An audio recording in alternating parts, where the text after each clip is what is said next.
Sis ko ni Ma'am Lorena. Naa siya tupit sa tarpaulin. Landmark na ko, kung na ako, nagatubang ba ko ninyo? Katong tingog ni Ma'am dire. Huwag ni Sir dito sa, ito, si Sir nga naka-blue. Sis ko ni Ma'am Lorena.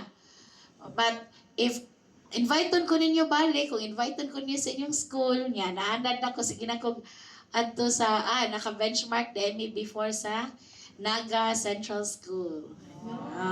Way back 10 years ago. Dugay na, slim pa ko ato, sexy pa ko ato.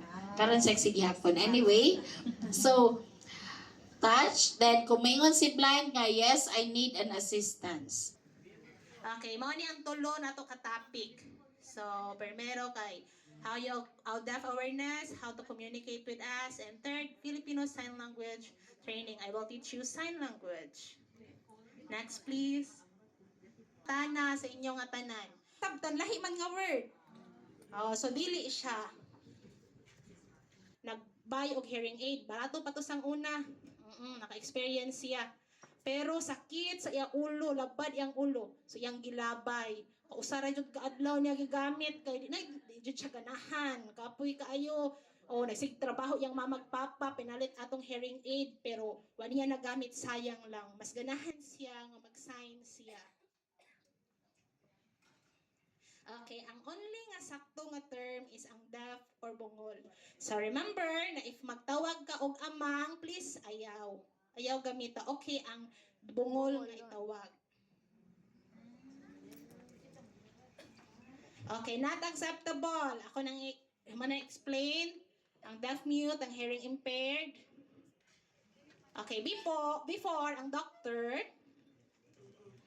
ilahang gina-think nga impairment or naay guba, no? Impaired.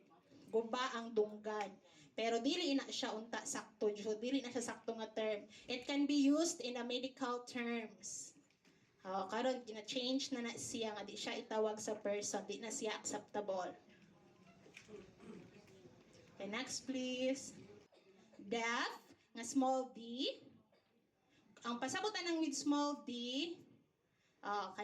some people nga makasign, siya na say madunggan 90 sa pikas, dira 60 sa pikas. Sa residual hearing na pa siya madunggan pero di na tanan. Di na complete ang iyahang madunggan. Pero na pa siya madunggan gamay. Sabi man siya sa inang busina sa car, makakaya pa niya, madunggan pa niya. Pero na mag-istorya, dili na niya kaya. Some deaf, nga oral, maglantaw, mag-lip reading. Okay, ang deaf with capital D, okay, ang ipasabot ani kay